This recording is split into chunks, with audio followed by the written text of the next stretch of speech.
पंढरीनाथ भगवान की माऊली ज्ञानेश्वर महाराज की जगद्गुरु संत तुकाराम महाराज की शांती ब्रह्मश्री एकनाथ महाराज की सद्गुरु वामन बाबा महाराज की सद्गुरु सावळा बाबा महाराज की गोवय वासुदेव बाबा महाराज की वैराग्यमूर्ती राजाराम बाबा महाराज की कुंचवासी नारायण महाराज की स्वानंद सुखनिवासी श्रीपाद बाबा महाराज की स्वानंद सुखनिवासी रामदास बाबा महाराज की परम पूज्य डीकेदास महाराज की परम पूज्य श्री शिवानंद बाबा महाराज की भोलेनाथ भगवान की बोलो रे भाई सब संतों की पवित्र असा श्रावण मास तीर्थक्षेत्र पवित्र तीर्थक्षेत्र श्री पिंपळेश्वर महादेव मंदिर आणि ज्या भगवंतांच्या जन्माच्या लीलांच्या कथा ज्या महापुराणामध्ये आहेत असं अति पवित्र श्रीमद भागवत महापुराण आणि श्रवण करण्याकरता उपस्थित सर्वच जे श्रोत्यांच्या यादीमध्ये आहेत अति पवित्र जीवात्मे श्री गुरूंचं स्मरण करून भगवंताला वंदन करून आणि आपल्या चरणांवर नतमस्तक होऊन क्रमशः आपण पुढे चालत आहोत. कालच्या कथांमध्ये आपण ऐकून आलो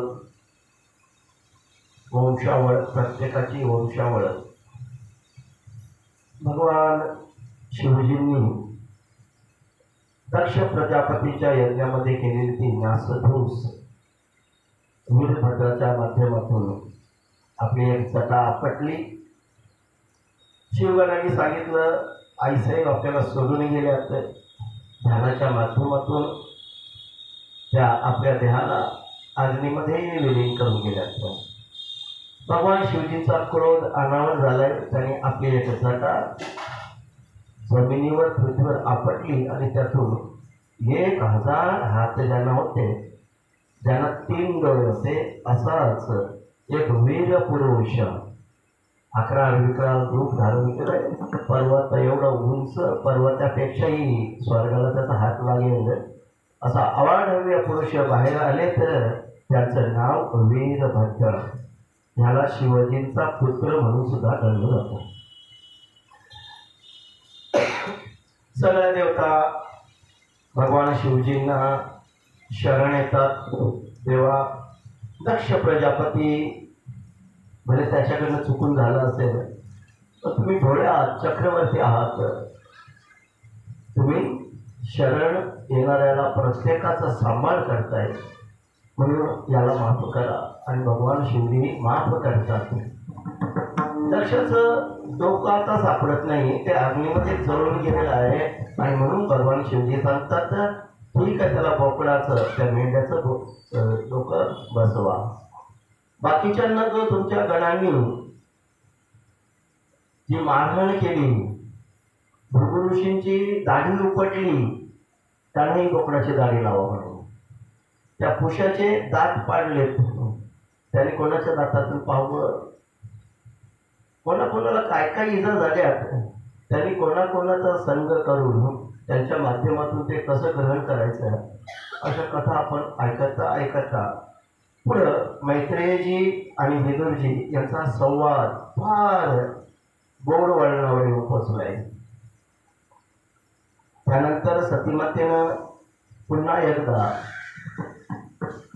हिमनगर कन्या त्या हिमालयाच्या पोटी आई मैनावतीच्या गर्भातून जन्म घेतलाय. पुन्हा तिने भगवान शिवजींनाच वरलंय.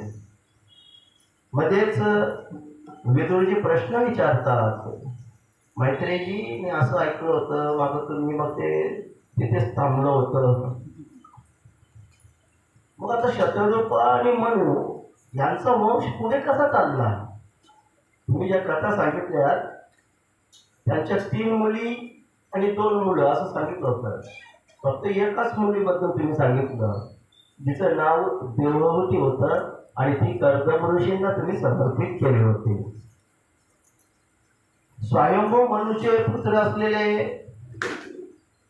शतरूपा, माफ करा, ब्रह्मदेवाच्या शरीरातून उत्पन्न झालेले स्वयंभू मनू आणि ती स्त्री शतरूपा यांच्यापासून जी 5 मुलं झाली आणि त्यापैकी 2 नंबरची मुलगी देवहूती संपूर्ण जगताचं भ्रमण करता करता त्यांनी ती कर्दम ऋषींना समर्पित केली आणि कर्दम ऋषींपासून तिला 9 कन्या आणि 1 पुत्र झाला. त्या 9 कन्यांचा विवाह त्यांनी 9 महात्मे ऋषी यांच्याबरोबर लावून दिला. त्यांचे वंशवेळ वाढत चालली. आता मात्र कथा नंतर दुसरं मोड घेतलं. प्रजापती दक्षांना ह्या ब्रह्मदेवानी प्रजेचं पालन करण्याकरता आज्ञा केली होती आणि त्यांच्या आज्ञेमध्ये तो दक्ष होता, म्हणजेच जागरूक होता, म्हणून त्याचं नाव प्रजापती दक्ष. या दक्षाच्या 16 कन्या आणि या 16 कन्यांपैकी 13 भृगूला दिल्या, 1 शिवजीला दिली, 2 अश्विनी कुमारांना दिल्या. अशी त्याची वर्णनं पुढे पुढे आली. शिवजींना दिलेले ही सती आणि त्या सतीची कथा आपण ऐकली. बरं, मग त्याची जी 2 पोरं होती ती बाकीच्या कन्या होत्या, त्यांचं काय झालं तर आता पुन्हा एकदा मैत्रिणी सांगायला लागतात. त्याला जी 2 मुलं होती ना शतरूपेपासून झालेली, त्या मनूला, स्वयंभू मनूला, एकाचं नाव प्रियव्रत आणि एकाचं उत्तानपाद, अशी ती 2 मुलं होती. मग त्या 2 मुलांपासून पुढं वंशवृद्धी कशी झाली? श्रीमद भागवतामध्ये 4थ्या स्कंदामध्ये 8व्या-9व्या अध्यायामध्ये आपण प्रवेश केलेला आहे. सरसकट 32-33 अध्याय एकेका स्कंदामध्ये, असे 12 स्कंद आपल्याला पाहायचे आहेत. 4थ्या स्कंदाचे 8वा-9वा अध्याय आपल्याकडे फक्त पुढचे 8 दिवस शिल्लक आहेत. ते भगवंत करून घेतील. त्या 8व्या अध्यायामध्ये स्वयंभू मनूने जी संतती उत्पन्न केली त्याबद्दल 7व्या श्लोकामध्ये त्याचं वर्णन आणले. 4थ्या स्कंदामध्ये 8वा अध्याय आणि 7वा श्लोक. प्रियव्रता उत्तानपादो शतरूपा पते सुतो. प्रियव्रत आणि उत्तानपाद कोणाकडं? मनूची पत्नी शतरूपा. वासुदेवस्य कलया रक्षायाम जगत स्थितो. हे उत्तानपाद आणि प्रियव्रत हे सामान्य नाही आहेत, भगवंतांचाच अंश त्यामध्ये समाविष्ट आहे.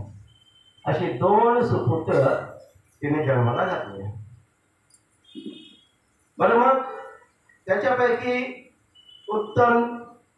या उत्तम पदाची कथा सांगतोय तुला. त्या उत्तम पदाच्या 2 पत्न्या, एक सुरुची आणि एक सुनीती. जिच्याबद्दल फार रुची आहे ती सुरुची. सु म्हणजे चांगली, रुची. आणि जिच्याकडे नीतिमत्ता, चांगली नीतिमत्ता आहे ती सुनीती. 8व्या श्लोकामध्ये त्याचं वर्णन आलेलं आहे. सुरुची तयो सुरुची प्रेयसी यत्सु नैतरा यतसुता ध्रुवः. उत्तानपादाच्या या दोन्ही जरी मग बायका होत्या तरी त्याला एक आवडती आणि दुसरी नावडती. सुरुची जास्त प्रिय होती आणि सुनीती अप्रिय होती. सुरुचीला उत्तम नावाचा मुलगा होता आणि सुनीतीला ध्रुव नावाचा मुलगा होता. हा मुलगा एके दिवशी, आता मुलगा आहे, लहान मुलं आहे ते, त्याला राजा का माहीत आणि नोकर का माहीत, नात्याने वडील आहेत ना ते, आणि म्हणूनच आपल्या वडिलांच्या मांडीवर बसण्याकरता जरी ते राजे असले तरी त्यांचा बालक काय तो कोणाच्या परमिशनची गरज लागत नाही. उत्तम नावाचा मुलगा, सावत्राईचा मुलगा बाबाच्या मांडीवर बसलाय आणि म्हणून कुतू आला, दुसरी मांडी तर शिल्लक आहे ना. मग ध्रुवाला वाटलं आपणही बाबाच्या जाऊन दुसऱ्या मांडीवर बसावं, त्याच्यामध्ये काही काय आहे. आणि तू जाऊन बाबाच्या मांडीवर बसला.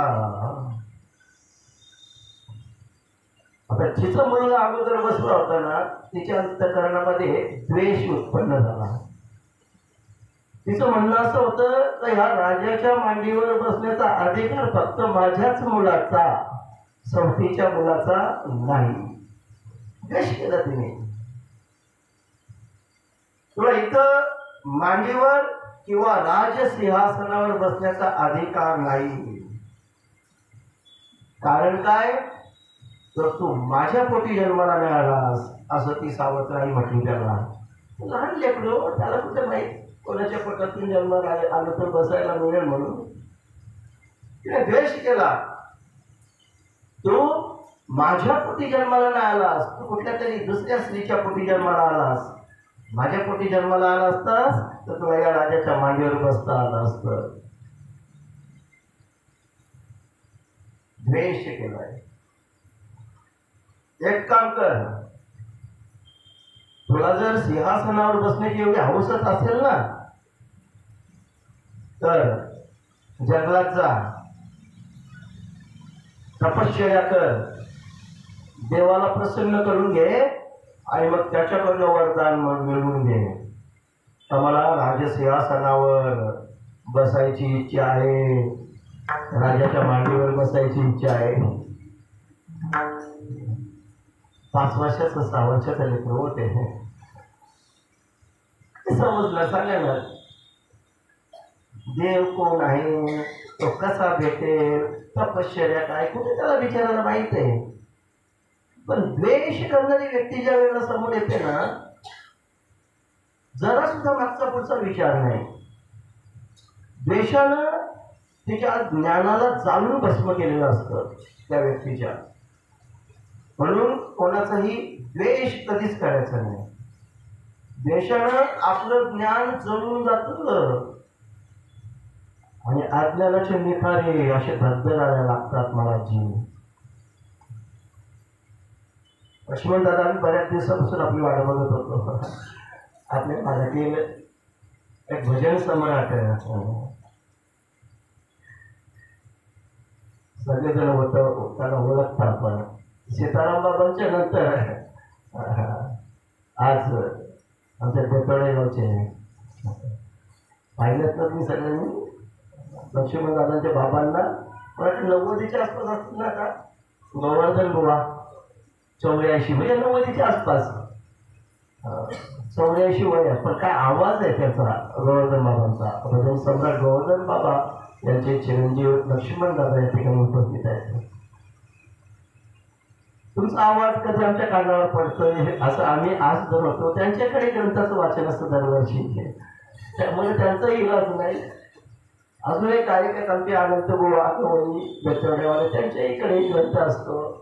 आता आपला नियम आहे कामधंदे किंवा आपापला जो नियम आहे त्याला तोडून उगाच तिकडे नाही यायचं. मोकळा वेळ मिळाला तर या, पण एक प्रेम असतं ना, मग कधीतरी मोकळा वेळ ते बनवतात. नसलेल्या वेळा मोकळा वेळ बनवतात, त्या वेळेचं नियोजन करतात, 1-2 तास मागं पुढे करतात. अशा रीतीनं फार गोड चिंतन. असं एक चांगली संधी आपल्याला लक्ष्मणदादांच्या निमित्ताने. तुम्ही थोडं तयारी करा. आज योगायोगानं भगवान गणेशांची उपासना करण्याचा दिवस. अंगारकी योग आहे नाही का? लाडगुरु नगरीचे दाखवली शकतो मस्त पैकी मोदक. आणि मग देव गजानन तुम्हाला बोलायचा असतो अभंग. नंतर येतो विठ्ठलपर्यंत. तोपर्यंत तुम्ही तयारीत राहा, म्हणजे अगोदर बोलून ठेवलं तर बरं असेल. जय श्रीराम बोलला पडेल. मग अपेक्षित तुमच्याकडे योगायोगाने आलात नाही का? मग त्या गणेशोत्सव गुरुकाल गायलंच पाहिजे. थोड्यानंतर आपण अर्ध्या तासाने आपण तिकडे वळणार आहोत. असो, त्या आईनं अशा प्रकारे त्या मुलाचा द्वेष केलाय. ते बाळ रडत रडत आपल्या आईकडे गेले. काय झालं रे बाळा, रडतोस का? तुला कोणी मारले का? पडलास का? काय झालंय? काय दुखतं का तुझं? नाही, मी बाबांच्या मांडीवर बसायला गेलो होतो. बरं, मग बाबांनी मारलं तुला? बाबांनी नाही मारलं. दुसरी आई आहे ना आपली, तिने माझ्या मनकटाला पकडलं, मला खेचून टाकलं. जा, ही मांडी तुझ्यासाठी नाही. तू माझ्या पोटी जन्माला आला असतास तर तुला ही मांडी मिळाली असती.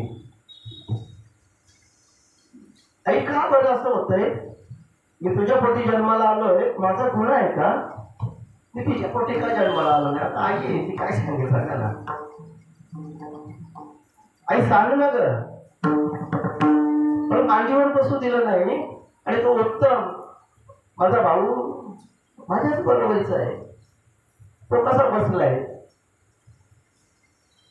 आणि बाबा एका शब्दातही बोलले नाही, राहू दे, बसू दे त्याला म्हणून. का आई, मी एवढा अभागी आहे? बरं, तिने अजून काहीतरी म्हटलं. काय म्हटलं? जा, तुला जर इथे बसण्याची इच्छा असेल तर भगवंताचं ध्यान कर, जंगलामध्ये जा, तपश्चर्या कर. ब्रह्माच्या आईला अर्थात सुनीतेला फार बरं वाटलं. सुनीती अशीच असते ना. ती म्हणते, अरे बाळा, तुझा द्वेष नाही केला त्या आईनं, तुला चांगला उपदेश केला. खरंय तिचं म्हणणं. तुला जर राजा व्हायची इच्छा असेल, सिंहासनावर बसायची इच्छा असेल तर अशा भगवंताच्या चरणकमलांचा आश्रय घे, अशा भगवंताला शरण जा. आणि त्यांनी एकदा का ठरवलं ना, बस देर नहीं लगती. वो अगर उनके मन में आए ना, राजा को रंक बनाते हो और रंक को राजा बनाते. उनकी कृपा होनी चाहिए. बस ध्यान करो, तप करो, जंगल में जाओ. अरे बाळा, खरंच माहिती म्हटली ना तुझी, ते बरोबर आहे. पण अजून लहान आहेस, त्या भानगडीत कशाला पडायचं? नकोस.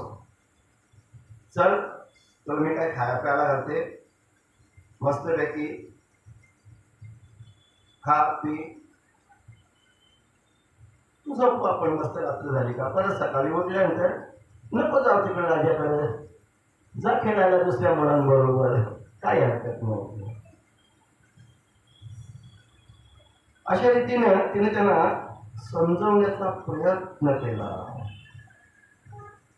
परंतु ते बाळ हट्टाला पेटले. त्याच्या अंतःकरणामध्ये, मनामध्ये ते शब्द तीक्ष्ण बाणांसारखे टोचत होते. राज सिंहासनावर बसायचं असेल तर तू माझ्या पोटी जन्माला यायला पाहिजे होता, एका अभागी स्त्रीच्या पोटी जन्माला आलास.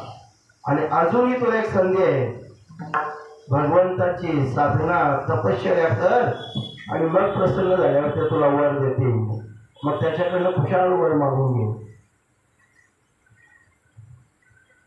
निघालाय ध्रुव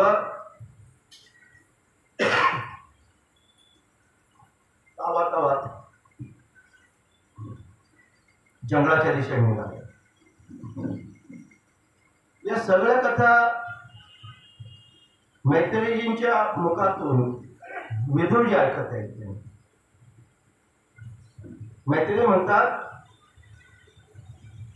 इष्ट वस्तूच्या प्राप्तीचा मार्ग दाखवणारे आईचं ते बोलणं ध्रुवाने मनावर घेतलं आणि तो पित्याच्या नगरातून बाहेर निघाला. बाहेर निघाल्याबरोबर देवर्षी नारद ते ध्रुवाच्या समोर आले. त्याने ध्रुवाच्या मस्तकावर आपला पाप नाशक हात फिरवला. लहान लेकरं आले ना, आपण नाही का डोक्यावरनं त्याच्या गालावरनं फिरवतो, पाठीवरनं. देवर्षी नारदांचा हात तो. कधी कोणाला स्पर्श झालाय का त्यांचा? पण ध्रुवाचं बघा भाग्य कसं, काही तपश्चर्या न करता रागाने निघालेला, फक्त मनामध्ये त्याच्या भावाला मी तपश्चर्या करायला जाईल आणि कठोर तपश्चर्या करीन. एक सद्भाव जागृत झाला की संतांची कृपा होते. वा, आमचे भगवान दादा सगळीकडे आलेले असते. सुख दुःख पंचकृषीमध्ये सगळीकडे. हे आसन ग्रहण करा. बसण्याची अडचण असेल तर खुर्चीमध्ये बसला तरी चालतच. असं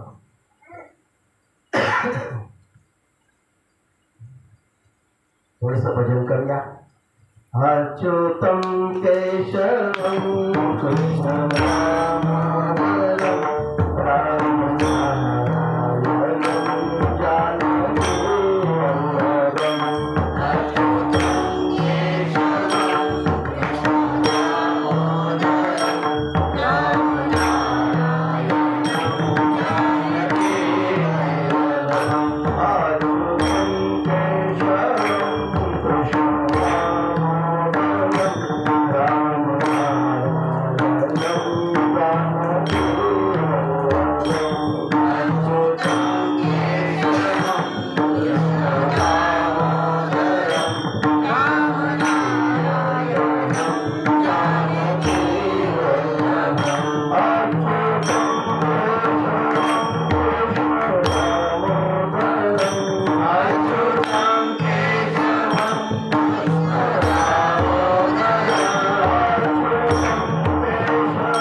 त्या लेकराच्या डोक्यावर हात फिरवला.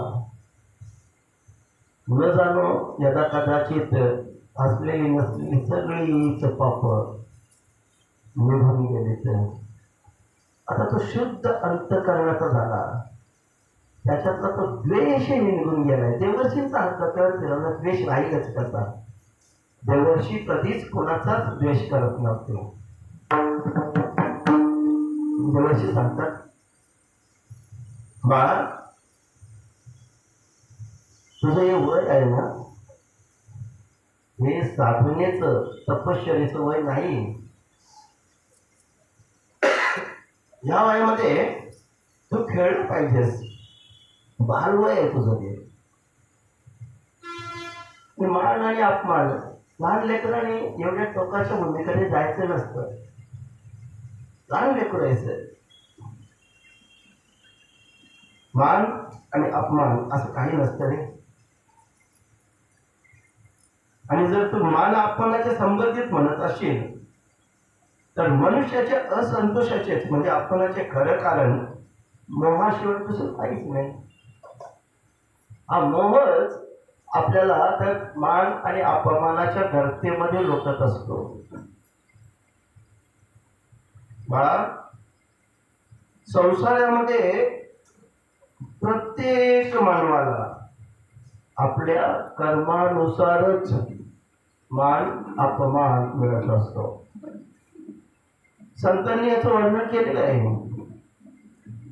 अन्न धन मान हेत प्रारब्धा अधीन. आम्हाला जेवायला मिळावं किंवा उपाशी राहावं, आम्ही धनवान व्हावं का दरिद्री होऊन इकडे तिकडे हिंडावं, आम्हाला कोणी सन्मानित करावं किंवा कोणी अजिबात विचारू नये, हे त्याच्या प्रारब्धावर आहे. प्रारब्धाची जोडे धन, प्रारब्धाची वाढे मान. आणि प्रारब्ध आपल्या कर्मावर आहे. प्रारब्ध काय अशी जमिनीतून उगवत नाही किंवा आकाशातून पडत नाही महाराजजी. आपण जी कर्म करतोय त्या कर्मानुसार आपलं प्रारब्ध घडलं जातं. सत्यवान दादा, कारण मुद्दाम नाव विषय ध्यानात राहत नाही ना पाहिजे. काय आता मामा पण बोलायचं ना दादा पण बोलायचं. आमच्या मामा परिवारची गावातली मंडळी असो.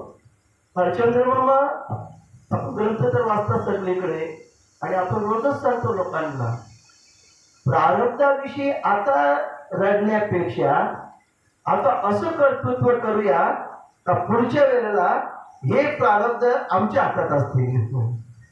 चाललं तर बरोबर आहे. प्रारब्ध आपण घडू शकतो ना.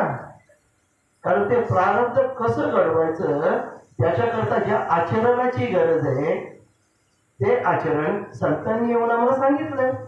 बाबांना असे वागा, नक्कीच इह लोकांमध्ये आणि परलोकामध्ये तुम्हाला सुखाची प्राप्ती होईल. आणि जर अतिउच्च स्थानाला पोहोचला तर इथं जन्म मरण्याच्या फेऱ्यातून वाचणार आहे. प्रारब्धाचा विषयच संपुष्टात आला. जय श्रीराम बोलला पाहिजे. आपण हे ध्यानात घ्यायचे. बाळा, हे सगळं दुःखाला कारण होते. म्हणून बाबाने भगवंतांच्या लीलांचा विचार करून बुद्धिमान माणसाने काय केलं पाहिजे, दैवामुळे आपल्याला जे भोगायला लागलं त्याच्यात संतुष्ट राहायला शिकलं पाहिजे. ठेविले अनंते तैसेची राहावे, चित्ती असू द्यावे समाधान. भगवंत आपल्या जसे ठेवतील ना आपण समजायचं. त्याच्यावर समजायचं काय, ओळखूनच घ्यायचं.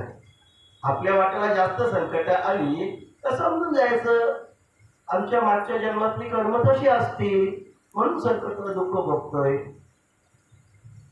अतिशय चांगल्या प्रकारे सुखामध्ये आनंद जीवन जगत असू तर समजायचं मागच्या जन्मात काहीतरी चांगली कर्म केली होती, आता पण तशीच करूया जेणेकरून पुढच्या जन्मात पण आपल्याला हेच मिळेल. त्याच्यातून हा बोध घ्यायचा, आता पण तसंच करूया. आणि दुःख संकट भोगताना हा बोध घ्यायचा, बस झालं मागच्या जन्मात काहीतरी केलं असेल चुकीचं, आता तसं करायचं नाही म्हणजे पुढच्या जन्मात एवढं भोगायला लागू नये. जय श्री कृष्ण बोलला पडेल. कळलं ना भाषा? अजून एकदा सांगतो. आपल्याला हे दुःख संकट भोगण्याचा जर कंटाळा आला असेल आणि जर याचा कदाचित परत माणूस झालो तर परत भोगायला लागू नये याकरता मागच्या जन्मात चुका केल्या होत्या ते आता नाही करायच्या. आणि हे जर आनंद असंच भोगायला मिळालं वाटत असेल, गाडी बंगला पैसा ऐश्वर तीर्थयात्रा चिंतन वगैरे सगळं, तर मागच्या जन्मात काहीतरी चांगलं केलं असेल आता आपण चांगलंच केलं पाहिजे म्हणजे ते राखून ठेवलं पाहिजे. चला अजून थोडा सोपा करून सांगता. म्हातारा झाल्यावर आपल्याला कोणी विचारलं नाही तर त्याच्याकरता 5-10 लाख बाजूला ठेवलं पाहिजे. तुमच्याकडे हातपासाची गरज नाही. साधं सोपं गणित ना. मामाश्री असतात, दोन्ही मामाश्री. बस सपा हिशोबात असा. पुढची पुढची तयारी आपल्या हातात आहे ना महाराजजी, परमेश्वरजी आपल्या हातात आहे. आणि बाळा, बुद्धिमान माणूस जो आहे ना, आता त्याला जे मिळालं त्याच्यामध्ये तो संतुष्ट राहतो. परंतु त्याच्या पुढचा माणूस पण मुमुक्ष जो आहे ना, तो पुढची पायरी काढतो. असं ठीक आहे, तुला आईने सांगितलं ना भगवंताची प्राप्ती करून घे, बरं मग तू त्या भगवंताच्या प्राप्ती करता निघालास. मग तू लहान आहेस, लेकरू आहेस, आणि तपश्चर्या भक्ती भक्ती तो कठीण शूळावरील पोळी म्हटलं तिला. पुरणपोळी असते ना दादा, पुरणपोळी नाजूक असते ना, नीट उचलली नाही ना तरी तिचे उचलता उचलता तुकडे पडतात. आणि तिला शूळावर ठेवली, काय अवस्था होईल? तशी अवस्था. भक्ती वाटते तुम्ही सोपी नाही पाडा, भल्या भल्यानं जमत नाही. आणि तू लहान आहेस. हे कोणाला जमलंय? जे योगी आहेत, अनेक जन्मामध्ये त्यांनी ऐश्वर्याची, विषयांची, या भोगाची आसक्ती सोडून अनासक्तते झाले आणि त्यांनी समाधी योगाच्या द्वारे मोठ्या मोठ्या कठोर साधना केल्या. हा देव बाजारातला भाजीपाळा आहे का म्हणतो, जावा आणि लगेच एक जोडी कशी दिली म्हणून घेऊन ये, पाव किलो का, अर्धा किलो का. फार मोठी साधना करावी लागते. आणि एवढी साधना करूनही भगवंताच्या स्थानाचा त्याला पत्ता लागत नाही. भगवंताचं दर्शन होईल का नाही साशंकता, सांगता येत नाही. म्हणून लाटपणा सोडून दे बाळा. जर मोठा झाल्यावर मोठा होशील ना तू, मग परमार्थ साधनेची जेव्हा वेळ येईल ना तेव्हा तसा प्रयत्न कर.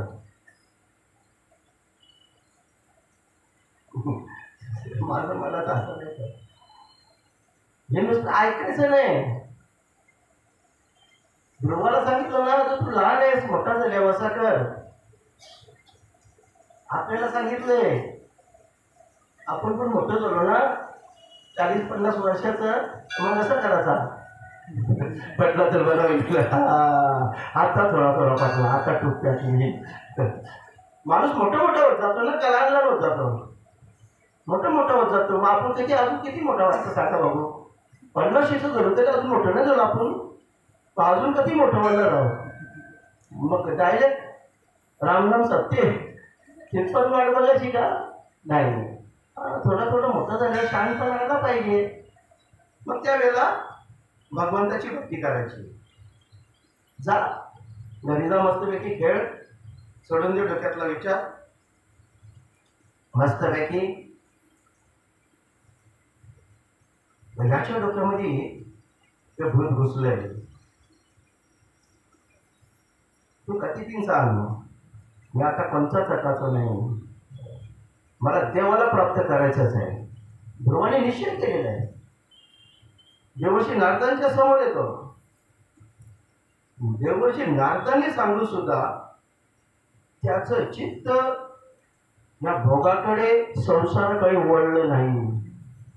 आपल्याला एखाद्याने सांगलं तर बोलले पटकन बोलू, सांगू तर मोठा माणूस आहे ना, त्यांनी सगळे नंतर कोणता रस्ता आठवला तू भेटलास म्हणून हौशी आलाच होती. कोणीतरी आडवा येता तो बरा होता. जय श्रीराम बोलला पडेल. आपण बरेच काही चिंतन ऐकून आलेलो आहोत.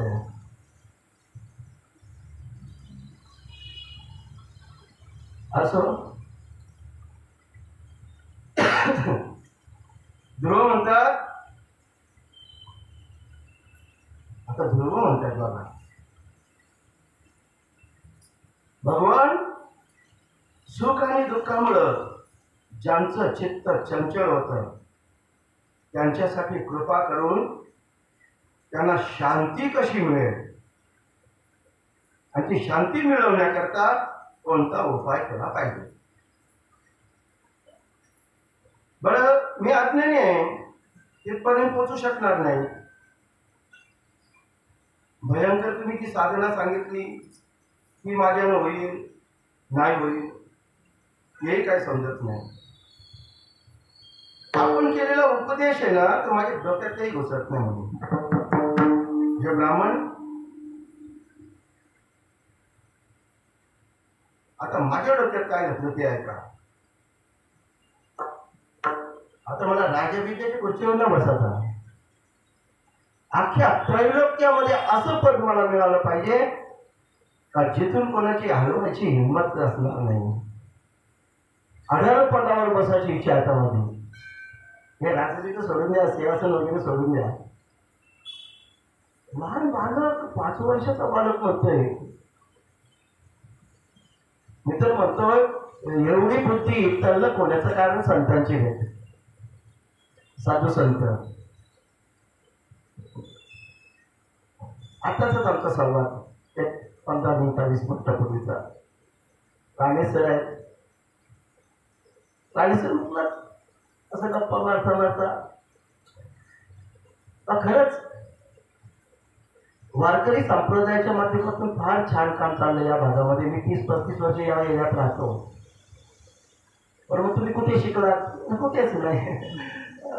आमचं गुरुकुल संतवाडा संत सावळकरबाबांनी ज्या ठिकाणी हे मूर्त मेढ रोवली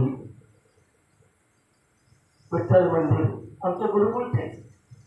जेमतेम 10वी शिक्षण. मग श्लोक कसे म्हणताय तुमच्या मुखातून आता झालेलं संभाषण साधतोय. असे काही शब्द निघतात का आम्ही 30-35 वर्ष पोराने शिकवले. आम्ही शिक्षक आहोत पण काही शब्द आम्हाला असे वाटतात का आम्ही नवीन शिकतोय की काय. मोठेपणा नाही. मला सांगत म्हणजे गुरुंची संतांची कृपा झाली तर रेड्यासारखा जीव जर वेदांच्या ऋचा म्हणू शकतोय तर आपण माणसं आहोत. पटलं तर बरं होईल. याच्यासाठी कृपा आशीर्वाद, सद्गुरूंचा कृपा आशीर्वाद, संतांची कृपा या विषयाची. संत कृपा झाली इमारत प्रलादी. बस कृपेशिवाय नाही मला जोड. असो चिंतन विषय सोडून नाही मी. ध्रुवासारखा 5 वर्षाचा मुलगा एवढी अक्कल हुशारी कुठून? नुसता बापाच्या मांडीवरनं त्याला उचलला गेला, त्याचा द्वेष केला तर त्याच्या डोक्यामध्ये आदरपद मिळवण्याची इच्छा कुठून जागृत झाली? त्याचं कारण देवर्षी नारदांचा हात त्याच्या डोक्यावर फिरला आहे. बस या जागा जाणार आहेत. अजून पुढचं सांगतोय सोनार की एक लॉड की. आणि ते सिंहासनावर बसून काय 10-20 हजार वर्षे राज्य करशील त्या जागा जातील असं पद मिळव. आपण ऐकलं ना खूप वेळेला ऐसी वाणी कहिए कोई न बोले झूठ, ऐसी जगह बैठिए कोई न बोले उठ. तुला उठवलंच नाही पाहिजे कोणी. ध्रुव स्वतः तर मला कोणी उठवणार नाही अशा जागेवर मला जायचंय. मग काय केलं पाहिजे? मैत्रेयी आणि विदुरजींचा संवाद आहे. मैत्रेयी म्हणतात विदुरजी ध्रुवाचे बोल ऐकले देवर्षींनी आणि त्यांना फार आनंद झाला. आनंद झाल्यानंतर धर्मांची परीक्षा घेतली होती. हा बालक द्वेषाने जातोय तर मनापासून उद्विग्न होऊन चाललाय. कधी कधी असं होतं नाही का नुसता डोक्याला लागला पण चाललो आता नाही यायचो. बॅग पुसण्याची अर्धे असेल पण मग अशा बघा 4-5 वेळा कोणी येतं का जाणार, कोणी येत नसेल मगाच्या तास त्याची चालायचा, कोणी येत असेल तर मुद्दाम जरा जोरात पावला. आपले काही कमी आहे का आपले जय श्रीराम बोलणं पडेगा परीक्षा घेतली. आणि मग आता याला खरंच याने ठरवलंय ठाम भूमिकेमध्ये पोचलाय. पोचलो पाहिजे आम्ही. देह जावो अथवा राहो पांडुरंगी दृढ भावो. चरण न सोडी सर्वता आण तुझी पंढरीनाथा. किती पण डॉक्टरने सांगून दे ना वाचायचं असेल तर या खायला लागलं त्या खायला लागलं आता त्या पण ॲग्रीमेंट लिहून घ्यायचा. या खाल्यावर किती दिवस जगेल त्या सांगता नाही पटाचा असं सिरियस नका घेवा. थोडासा हलकासा विनोद केला ना असं समजून पुढे चालूया. देवर्षी नारद सांगतात, वा पुत्रा, आता तुझ्या आईने तुला जो मार्ग सांगितला ना, खऱ्या अर्थाने तो तुझ्या परम कल्याणाचा मार्ग आहे. म्हणून तू एक काम कर, या मनाला एकाग्र कर, चित्ताला शुद्ध कर आणि भगवान वासुदेवांचे भजन कर. म्हणा महाराज, तुम्ही म्हणा, ओम नमो भगवते वासुदेवाय.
त्या भगवंताची ध्यान धारणा कर.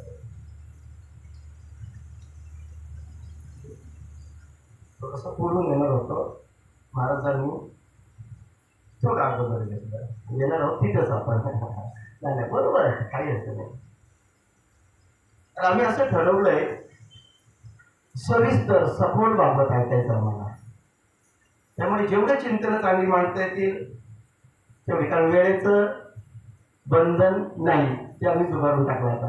आता तर ठरवलं होतं, पण त्यांनी साधना केली आणि ते बंधन जुगारून टाकलं.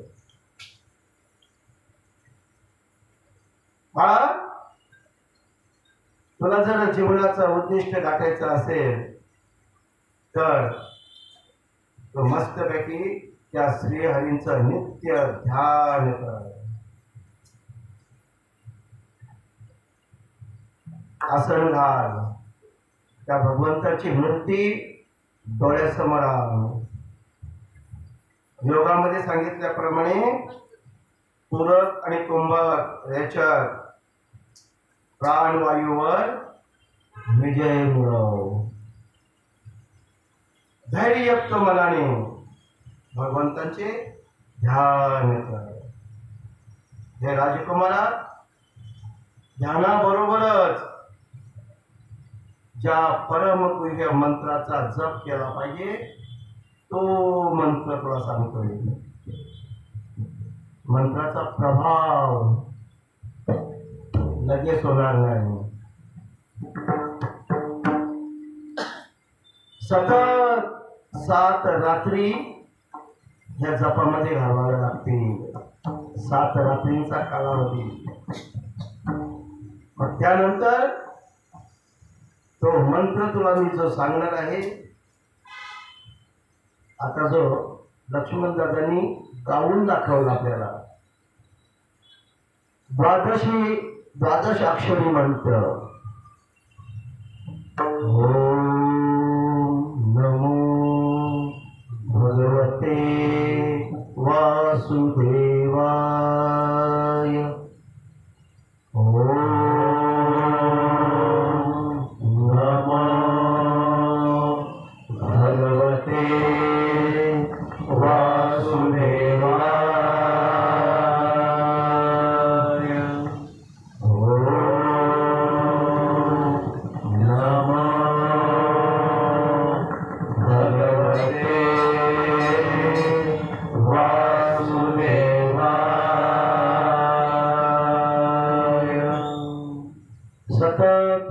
रात्रीपर्यंत तो मंत्र तू जपत राहा. त्या मंत्राचा परिणाम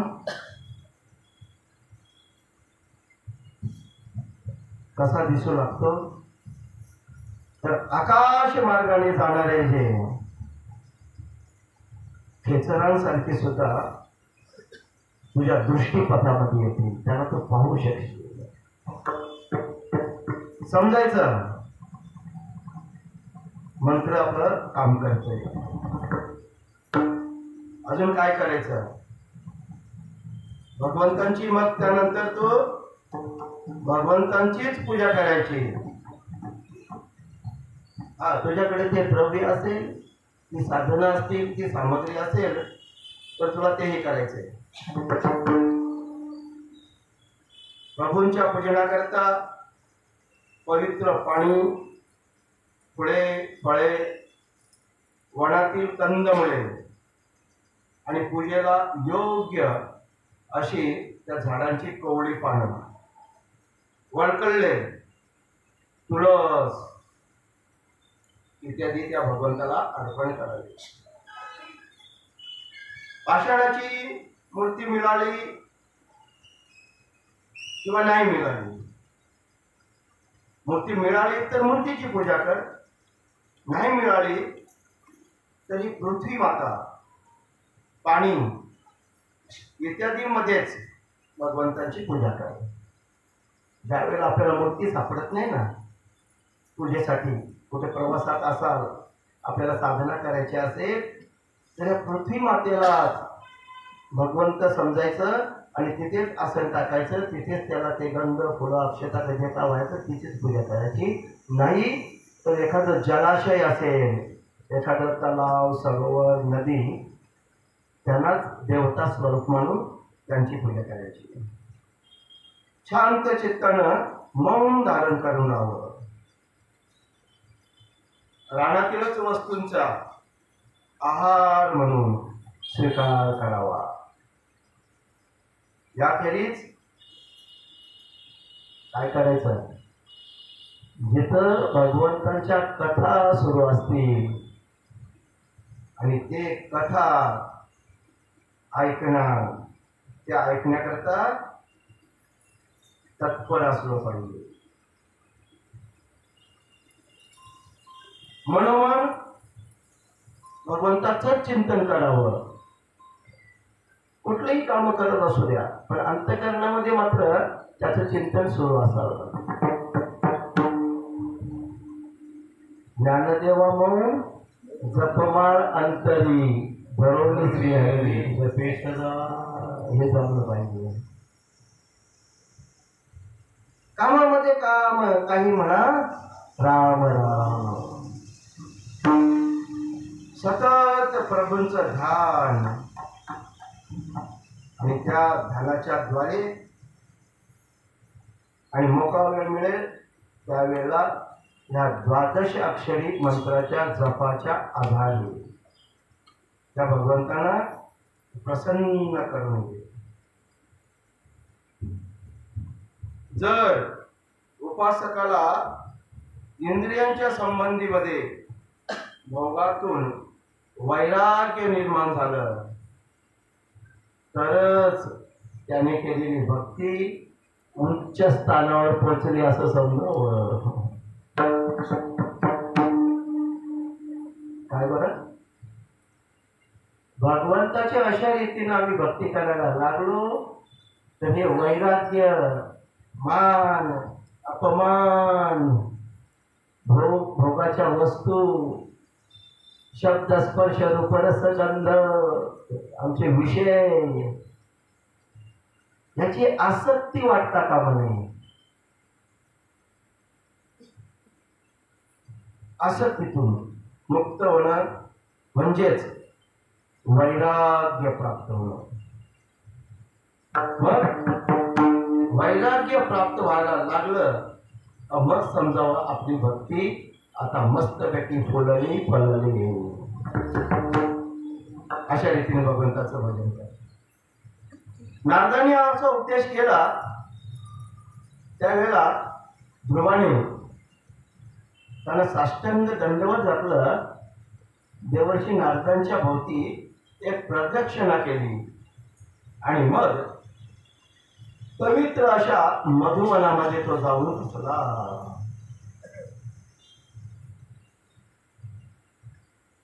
इकडं मुलाला भक्तीचा उत्तम मार्ग ज्यांनी सांगितला ते देवर्षी नारद मधुवनामध्ये ध्रुव गेलाय आणि नारदांनी आपली स्वारी कुठं बरं वळवली?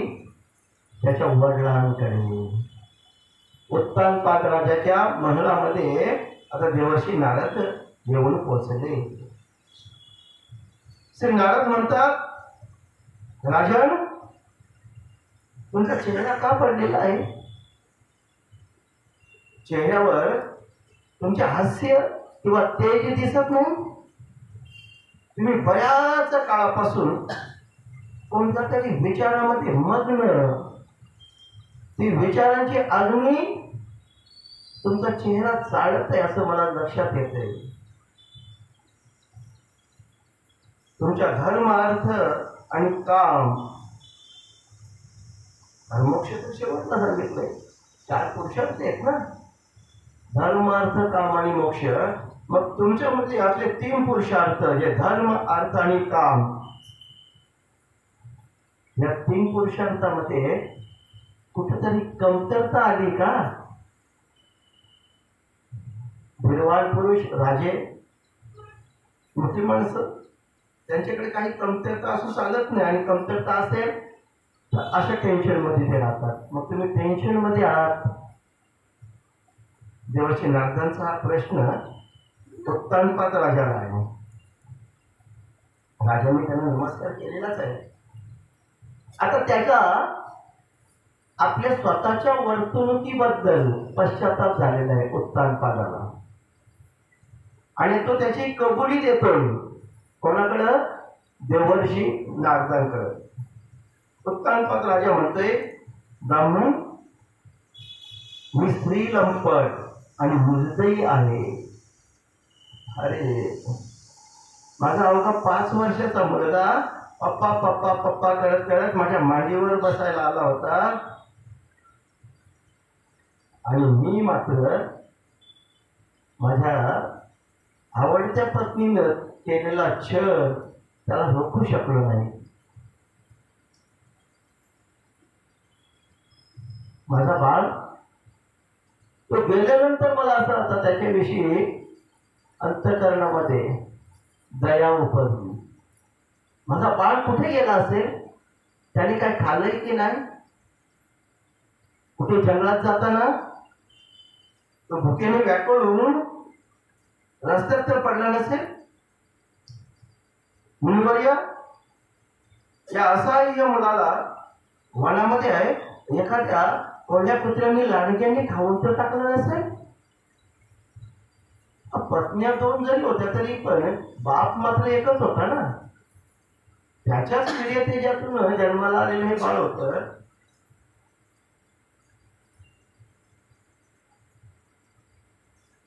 कबुली दिली. खरंच मला लाज वाटते माझ्या कर्माबद्दल. मी किती दुष्ट वागलो ना, ह्याला कारण मी पत्नीचा गुलाम म्हणून राहिलो. आणि तो प्रेमाने माझ्या मांडीवर बसायला आला होता, आणि मी दुष्टाने त्याला ती जागा मिळू दिली नाही.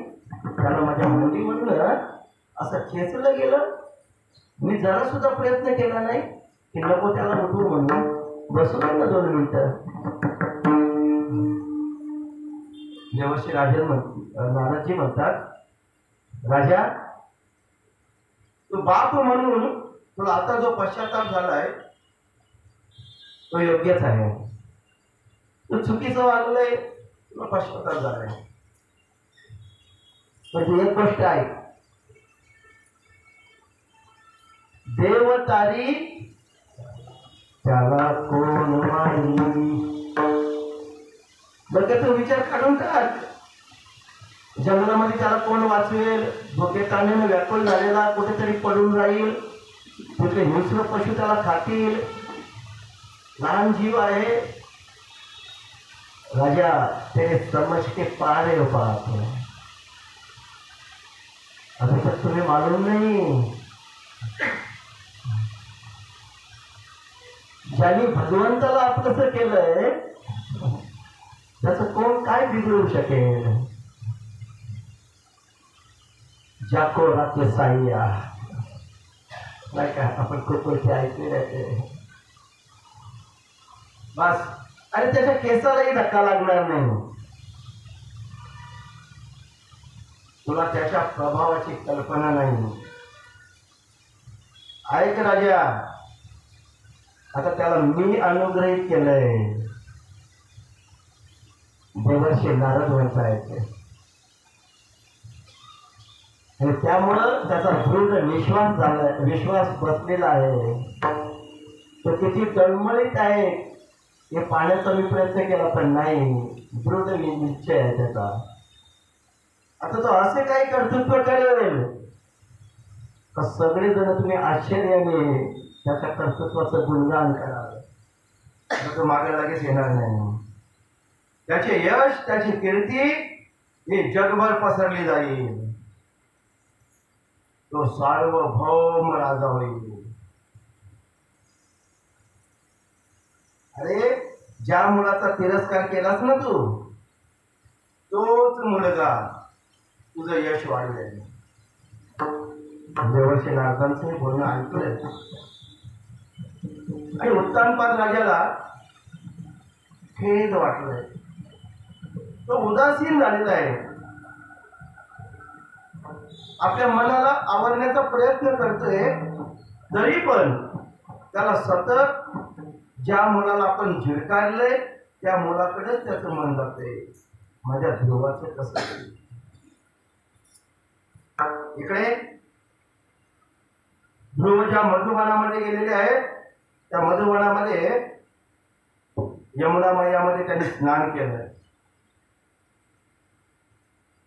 त्या पहिल्या रात्री पवित्रतापूर्वक असं त्यांनी उपवास केला आहे आणि श्री नारदांच्या उपदेशानुसार मनाला एकाग्र केलंय आणि भगवान श्री नारायणांच्या उपासनेला प्रारंभ केला. श्रीमन्नारायण नारायण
वारकरी संप्रदायाचं एक भूषण.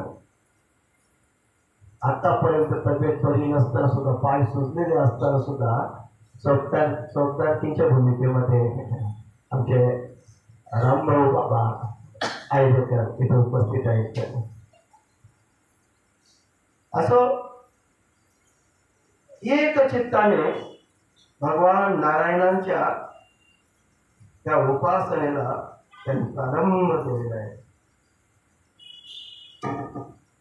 त्याचं व्रत सुरू झालेलं आहे. आता तो 3 दिवस काही खात नाही.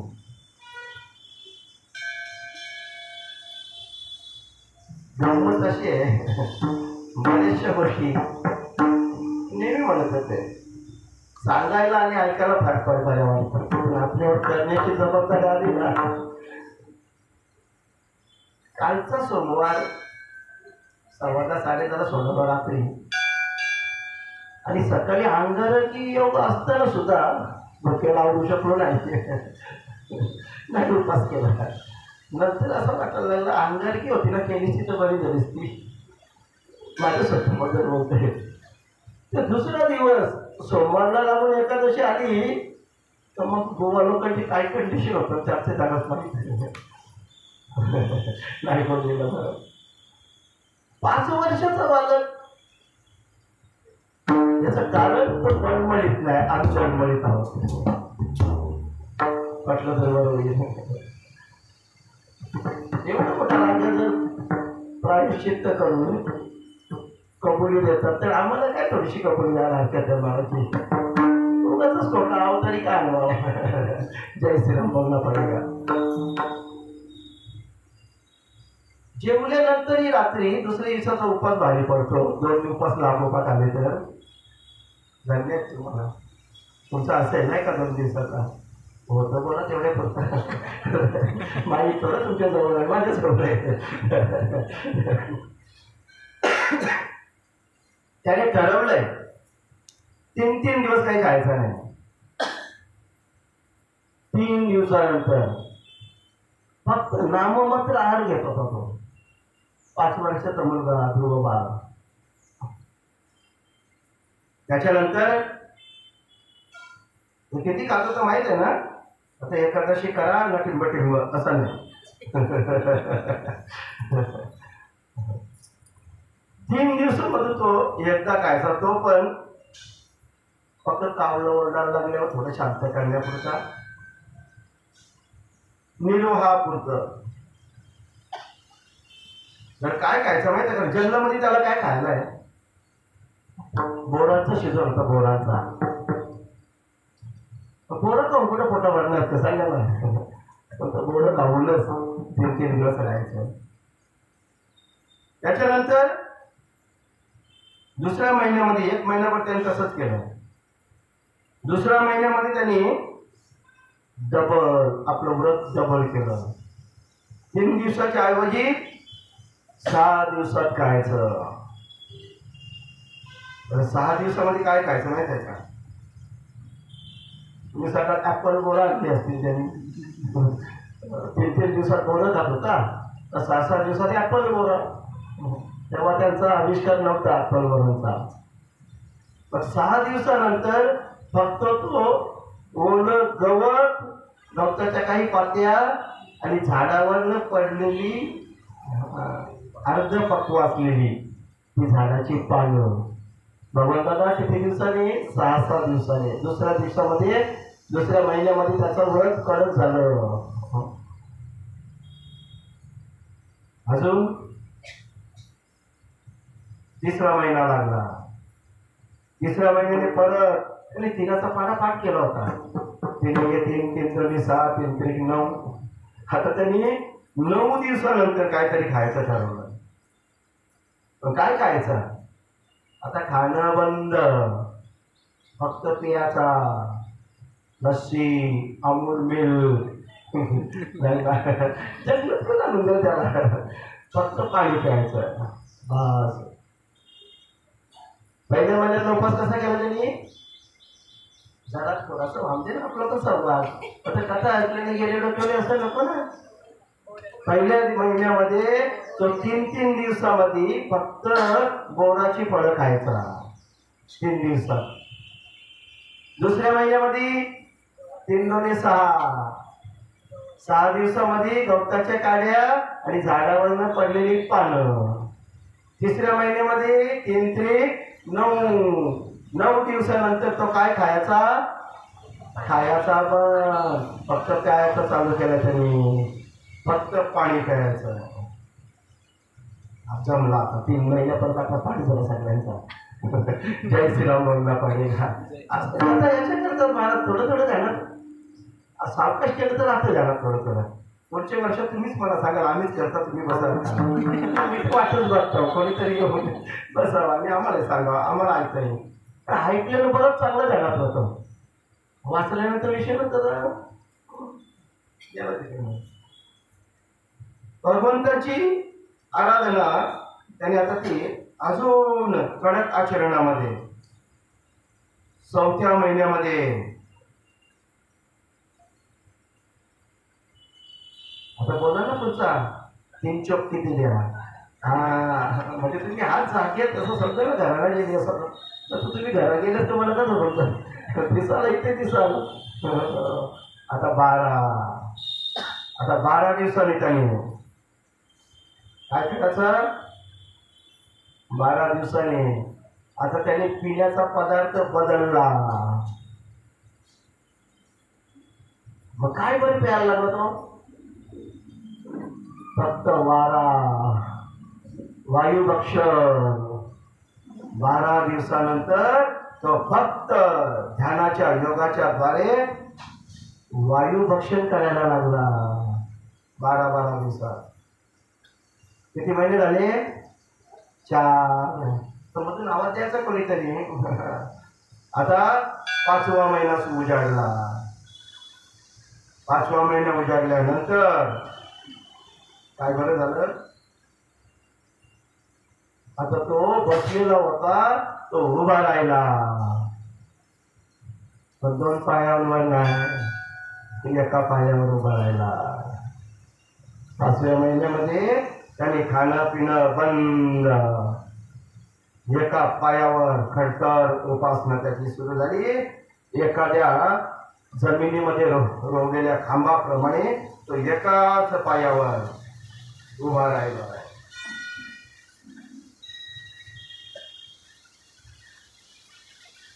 आपल्या चित्ताला मनाला हे जाणवू सुद्धा दिलं नाही मी 1 पायावर उभा आहे. माझी तपश्चर्या सुरू आहे. देह अवस्थेला पोचला. परिणाम 5व्या महिन्यातच आता त्याचं तेज वाढायला लागलं. ध्रुवाचं तेज 5च महिन्यामध्ये कारण ती तपश्चर्या तेवढी कठीण होती. त्या तेजामुळं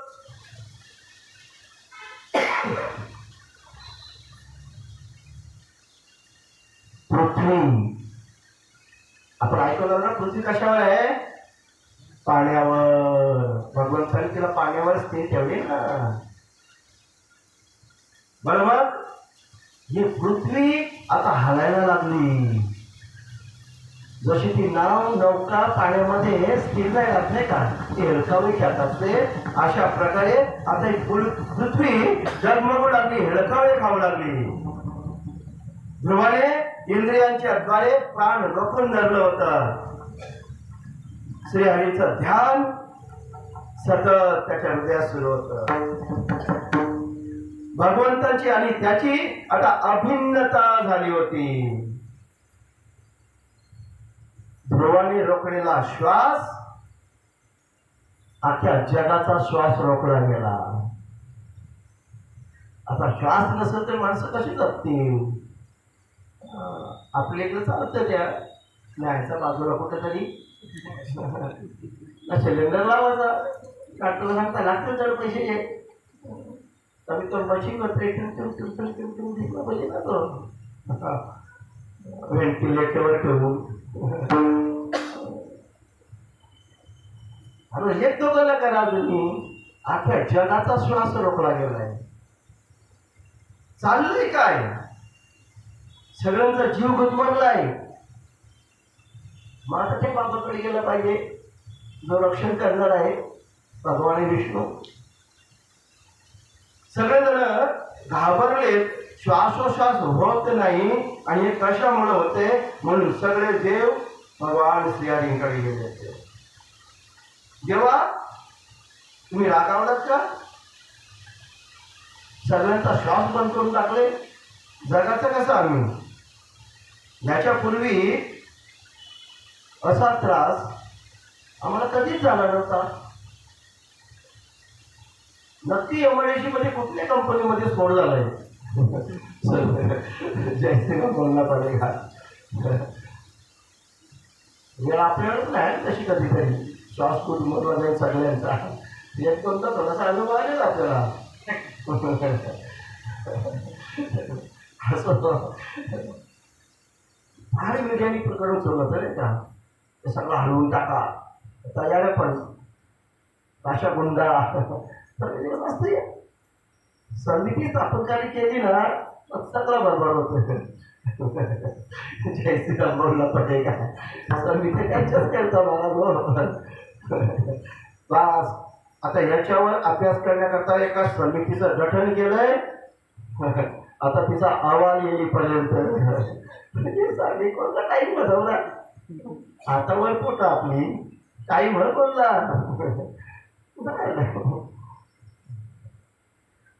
जुनी म्हणत ना आल्या गेला बदल्या गेला असं काहीतरी होते नाही का जुनी म्हणत त्याला आठवत झाल्या याच्या अगोदर हा त्रास कधीच झाला नव्हता पण कशामुळे झालं कारण पण कळत नाही देवा वाचवा मला याच्यातून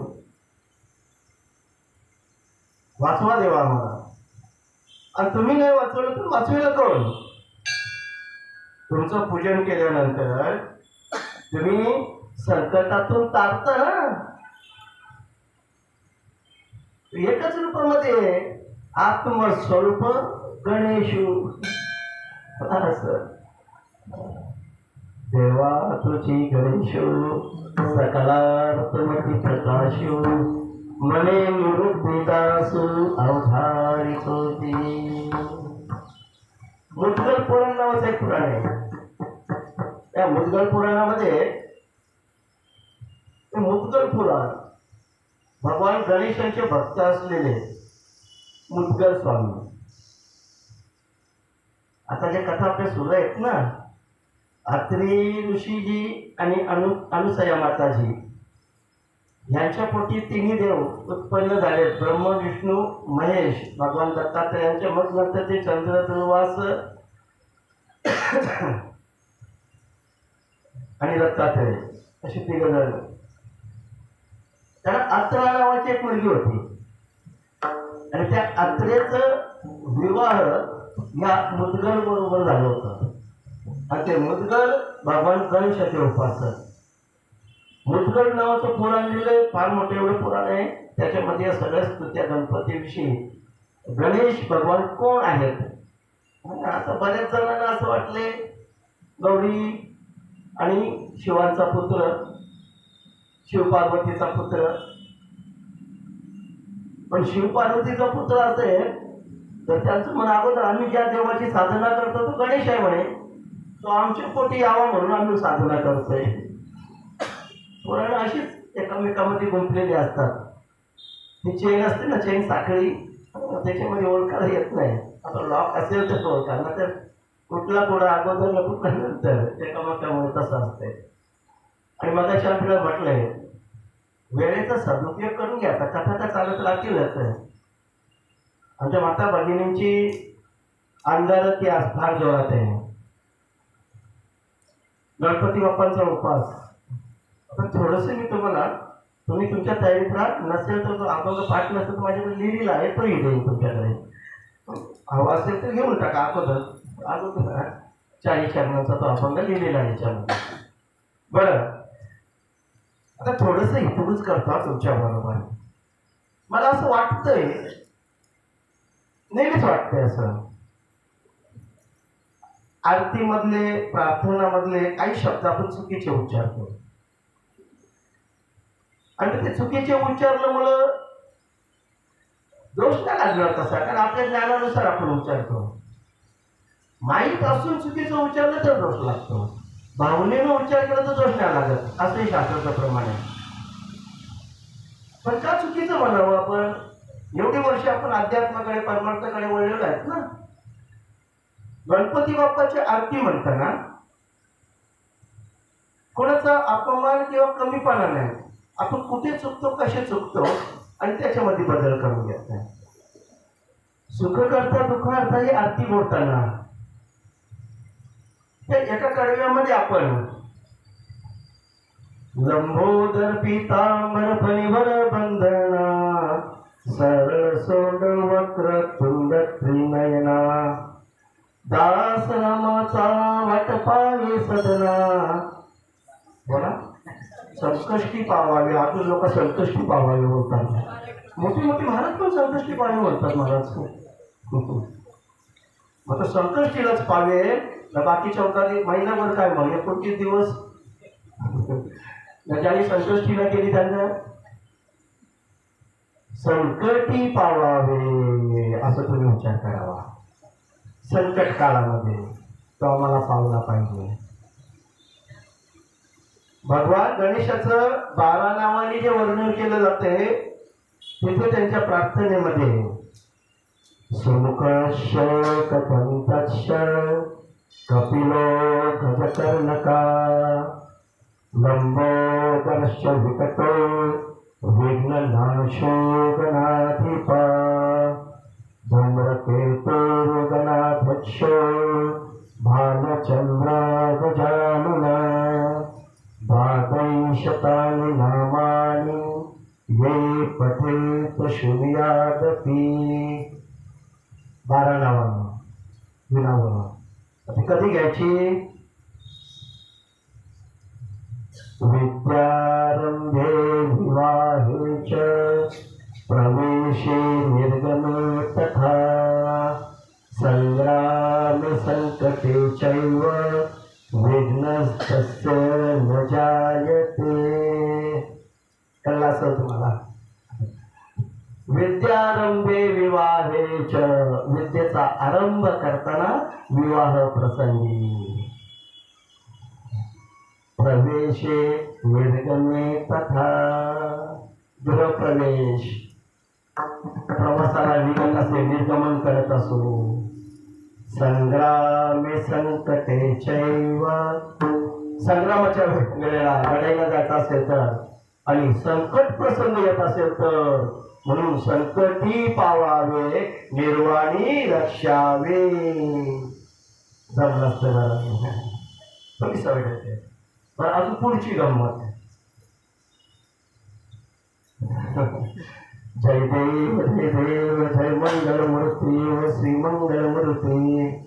दर्शन मात्रे मन श्रावण मात्रे मन. तर मात्रेला कुठं पण गेलं तुम्ही. दर्शन मात्रेला श्रावण मात्रेला करा घेणच नाही हे नको व्हायला म्हणून मग ते ज्यांच्या दर्शनाने मात्र ज्यांच्या स्मरणाने मात्र हे सगळं कळतंय. दर्शन मात्रे नुसताच त्याला जोडाचा नाही अर्धा. दर्शन मात्रे, श्रवण मात्रे, स्मरण मात्रे. डोळ्यांनी पाहिल्याबरोबर कानाने ऐकल्याबरोबर किंवा स्मरण केल्यानं. स्मरण मात्रे किंवा श्रवण म्हटलं तरी चालेल. मन कामना पूर्ती. आता त्याला आपण 2 भागात विभागलं ना. दर्शन मात्रे मन, श्रवण मात्रे मन, कामना पूर्ती. ज्यांच्या दर्शनाने ज्यांच्या स्मरणाने मनकामना पूर्ती होते, मनकामना पूर्ण होतात असे भगवान गणेश. या भगवंतांना त्यांचं वाहन मंदिर, अंगाला शेंदूरवर्ण, मस्त मस्त गरमागरम, गरम न मिळत तर थंड थंड पण चालतात, मोदक आवडतात. आणि आमच्या समोर आता ते भजन सादर करतील आमचे देव गजानन कृपेचा सागर. देव गजानन कृपेचा सागर. सर्वदयालागी नमस्कार. करुदयालागी नमस्कार.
नाम म्हणे देव दिनाचा दयाळ नाम म्हणे देव दिनाचा दयाळ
धन्य झालो आम्ही योगाने पाहणं अंगाला की भगवान गणेशांचं वर्णन तो प्रत्येक सागर आहे त्यांना नमस्कार केला पाहिजे बस आलेल्या संकटातून तो आम्हाला सोडत असतो बुद्धीचा दाता म्हटले गेले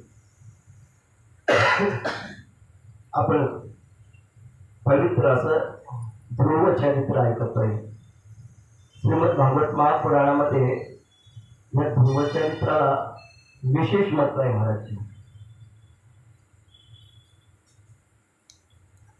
आपलं तेज वाढलंय पृथ्वी डळमळू लागली आणि सगळ्या देवता भगवान श्रीहरीला शरण गेले होते ते होतंय कशामुळं कारण शोधलं पाहिजे सगळ्यांचा श्वास थांबलाय सगळे गुदमराला लागले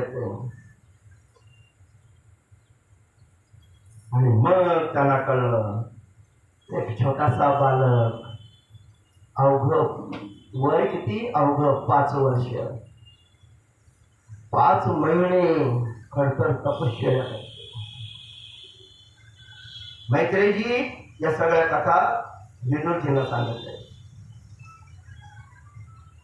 भगवंतांनी ठरवलंय आता आपण तिथे गेलो पाहिजे आणि ज्या ध्रुवामुळं हा श्वास रोखला गेलाय जगताचा प्राणवायू आता ध्रुवाला काहीतरी वरदान दिलं पाहिजे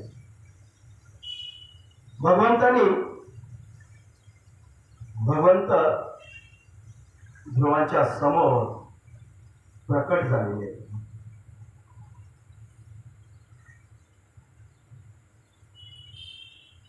आणि पाहिलं छोटासा बालक एवढी खडतर तपश्चर्या देवाने आवाज दिला ध्रुवा बाळा जागा डोळे उघड मी तुला भेटायला आलो तुला काय हवं ते माग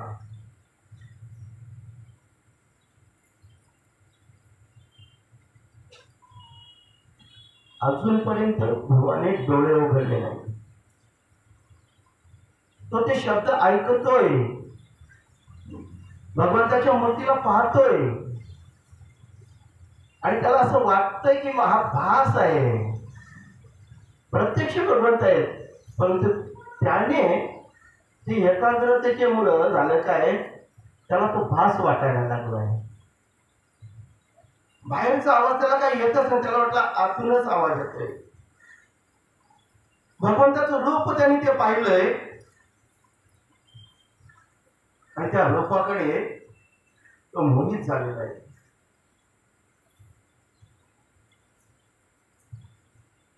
भगवंताला आपल्या पोटात सामावं का काय? आपल्या डोळ्यांनी त्याला पिऊन टाकावं का? आपल्या मुखानं त्याचं चुंबन द्यावं का? आपल्या हातांनी त्यांना आलिंगन द्यावं का? हे सगळं तो अंतरंगातून करत होता. तेवढ्यात ती मूर्ती त्याच्या डोळ्याच्या बाजूला गेली, अदृश्य झाले भगवंत. अदृश्य झाल्यानंतर आता त्याने डोळे उघडले. मी कुठे होतो? आपल्या समोर भगवंत आहेत आणि मला असं कसं घडलं? त्याला दुःख वाटायला लागलं. जमिनीवरच जिथे भगवंत उभे होते तिथे त्यांनी साष्टांग दंडवत केलं. आणि साष्टांग दंडवत केल्यानंतर पुन्हा भगवंत त्याच्या समोर प्रकट झाले. जे त्यांनी डोळे बंद करून पाहिलं होतं, आता तेच भगवंत त्याच्या डोळ्यासमोर उभे आहेत. प्रत्यक्ष पाहतायत. मगाशी स्वप्नवत होतं, आता प्रत्यक्ष पाहतायत. ते काय करावं, कशा रीतीनं यांचं दर्शन घ्यावं, पूजा कुठल्या पदार्थांनी करावी, आजूबाजू तर काहीच नाही. भगवंत उभे आहेत.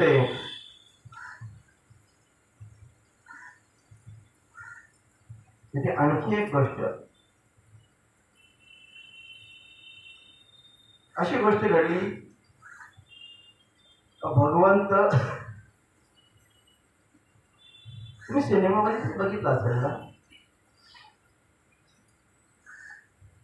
भगवंताचे पाय कधी जमिनीला लागलेले पाहिजेत का? नाही, आधार करीत असतात. परंतु ज्या वेळेला भगवंत ध्रुवासमोर उभे होते त्यावेळेला भगवंताचे पाय ध्रुवाला असं वाटत होते तर माझ्या समोर भगवंत स्थिर राहिले. तो भारावून गेला होता. त्यांच्या चरणांवर अभिषेक करावा, फुलं आणावीत, कंदमुळं आणावीत. करणार काय? तो रिकामा आहे. तो श्रीहरींची स्तुती करायला लागला.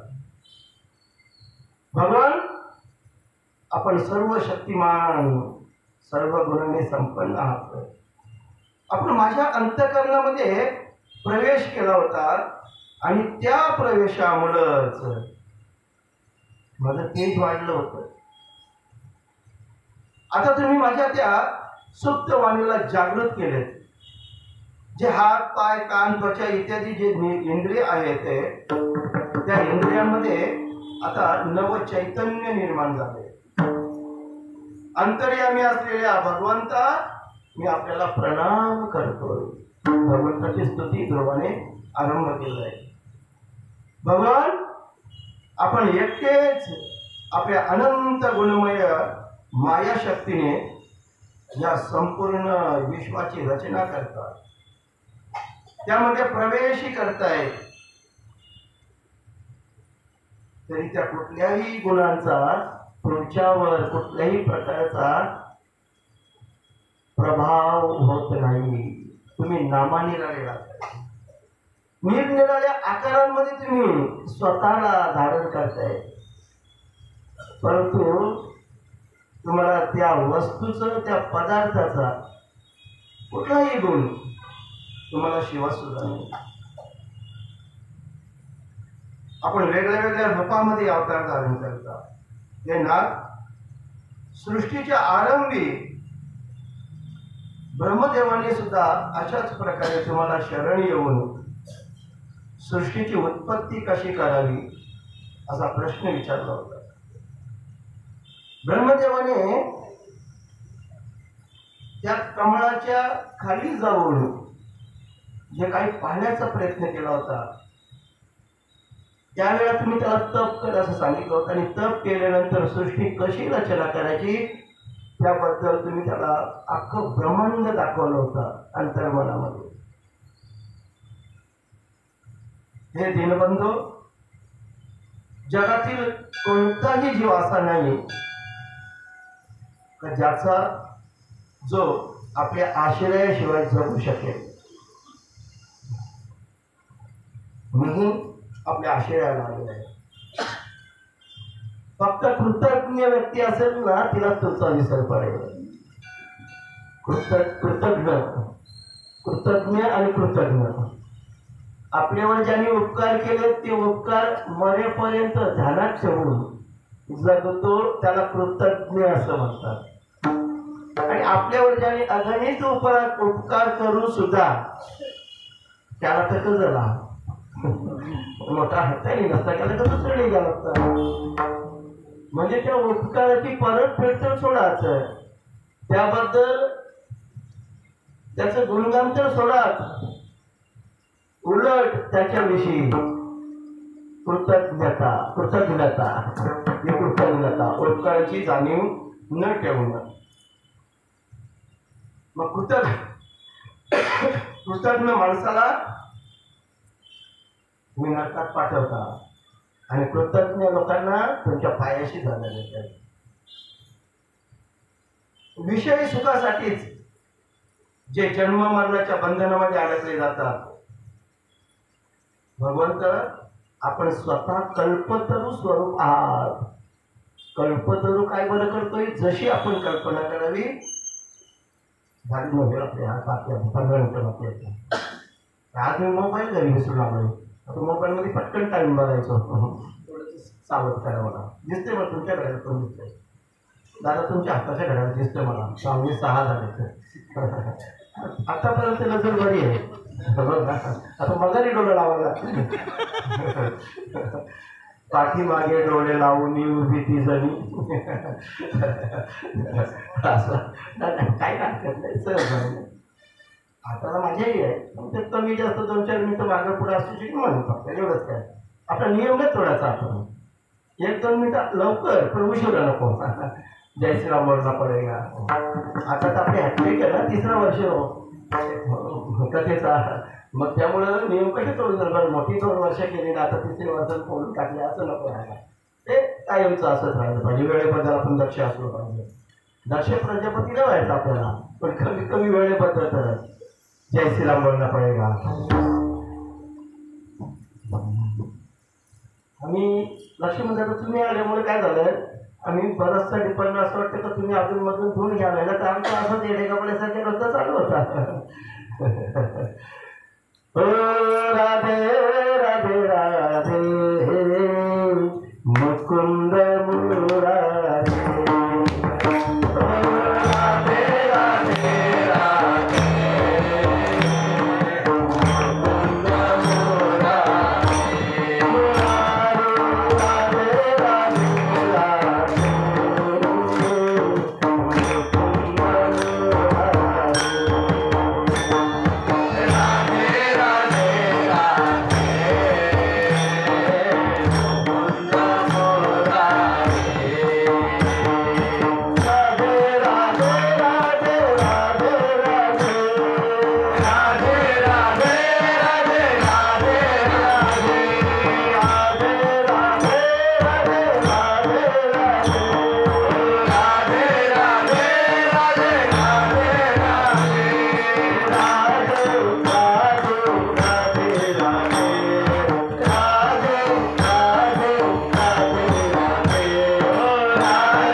राधेचा उल्लेख होऊ नये, त्यांना राधा प्रिय आहे.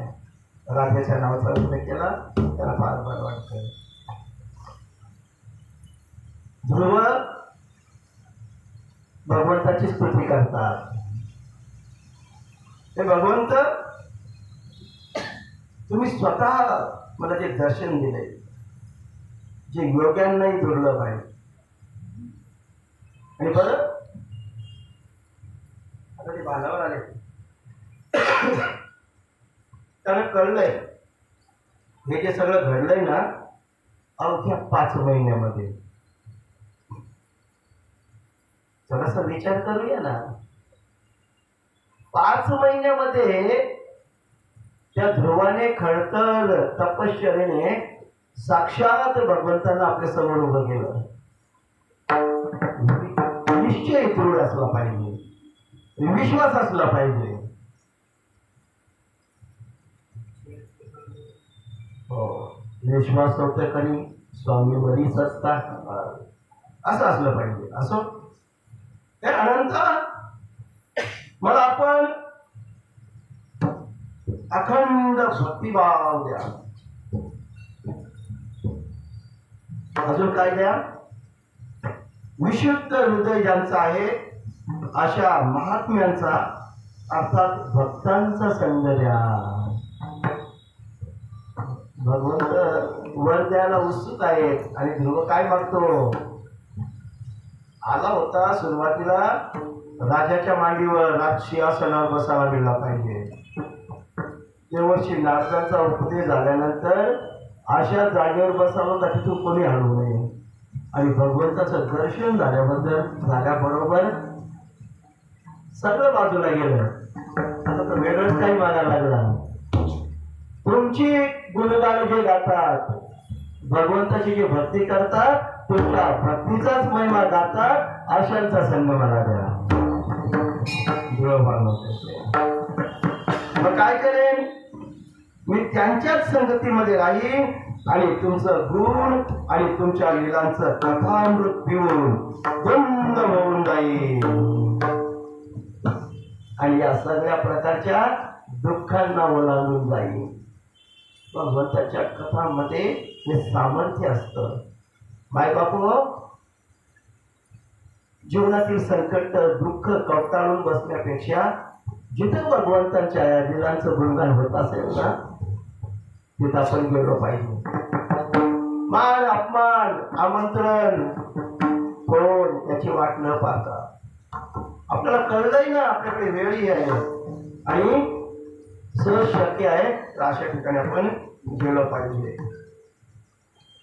या संसार सागराच्या पहिल्या तीरावर मला पोचायचंय. हे कमळनाथा ज्यांचे चित्त आपल्या चरण कमळाच्या सुगंधाने आणि त्याच सुगंधामध्ये तल्लीन झालेलं असतं, त्या महानुभव जे लोक अशांची मला संगती द्या. ज्यांना आपण अत्यंत प्रिय वाटतात अशांची संगती द्या. जे ऐश्वर्यामध्ये डुबलेले आहेत, या शरीराला सर्वस्व समजतात, पुत्र मित्र घर द्रव्य पत्नी इत्यादींमध्ये अडकलेले आहेत, त्यांचा संग मला नको आहे. या सगळ्यातून जे बाहेर निघाले त्यांचा संग मला द्या. हे ईश्वरा, बस माझी तेवढीच इच्छा आहे.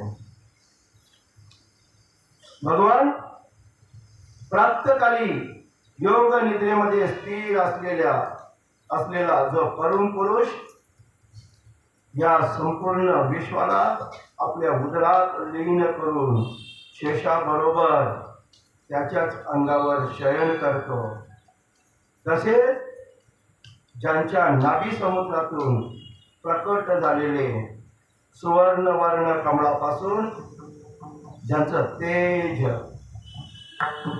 ब्रह्म तेजाने उत्पन्न झालेले